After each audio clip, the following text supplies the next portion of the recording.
بسم اللہ الرحمن الرحیم۔ زینب ٹی وی کی طرف سے میں آپ لوگوں کے ساتھ نبی کریم صلی اللہ علیہ وآلہ وسلم کا بہت ہی پیارا فرمان شیئر کرنے جا رہی ہوں۔ نہار منہ پانی پینا منع ہے۔ حضرت ابو سعید خدری رضی اللہ تعالیٰ عنہ سے روایت ہے کہ نبی کریم صلی اللہ علیہ وآلہ وسلم نے ارشاد فرمایا کہ جس نے نہار منہ پانی پیا اس کی طاقت کم ہو جائے گی۔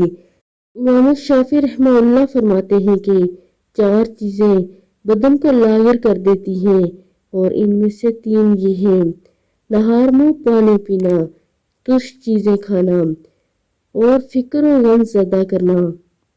جدید تحقیق کے مطابق نہار منہ پانی پینا جوڑوں کے درد کا باعث ہوتا ہے۔ برطانیہ اور امریکہ میں گھٹنوں کے مریضوں کو نہار منہ پانی پینے سے منع کر دیا جاتا ہے۔ آپ سب بھی ویڈیو کو آگے لازمی شیئر کریں۔ جزاک اللہ خیر۔